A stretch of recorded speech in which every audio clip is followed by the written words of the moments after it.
നമ്മുടെ സപ്പോട്ട മരത്തിൽ ആകെ ഒരു സപ്പോട്ട കഴിച്ചിട്ടുണ്ട് കേട്ടോ. അതിപ്പോൾ പഴുത്തിട്ടുണ്ടേ. ഇതാ പറിച്ചാലോ, നല്ല ഞെങ്ങുണ്ട്. ഇതാ അങ്ങനെ നമ്മൾ ആദ്യത്തെ സപ്പോട്ട പറിച്ചു. നല്ല പഴുത്ത്. നമുക്ക് ആർക്കാ കൊടുക്കണ്ടേ? നമുക്ക് ഇവിടുത്തെ ജീവികൾക്ക് തന്നെ കൊടുക്കാം അല്ലേ? ആദ്യം നമുക്ക് നമ്മുടെ മങ്കിക്ക് കൊടുത്തു നോക്കാലോ. വാ, ഇതിൻ്റെ അകത്ത് മാത്രം കൊടുക്കുക, അല്ലെങ്കിൽ പിന്നെ ഈ പശ ഉള്ളത് കൊണ്ട് ചിലപ്പോൾ ഇവർക്ക് ബുദ്ധിമുട്ടാകാൻ ചാൻസ് ഉണ്ട്. അതുകൊണ്ട് അകത്തത് മാത്രം നമുക്ക് എടുത്തു കൊടുക്കാം.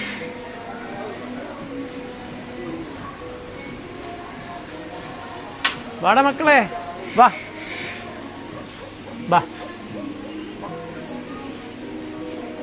ഓ, എല്ലാവരും എടുത്ത് കഴിച്ച്. അതാ അതാ അതാ അതാ നാച്ചുറൽ.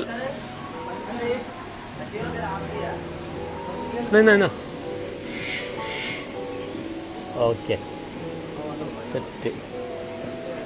ഒന്ന് ഞാനും കഴിച്ചേക്കാതാ. പൊളിയട്ടാ, അടിപൊളി. ടെസ്റ്റ് ചെയ്യണ്ടേ? മൃഗങ്ങൾക്ക് മുമ്പ് നമ്മൾ ടെസ്റ്റ് ചെയ്ത് കൊടുക്കണോ അല്ലേ?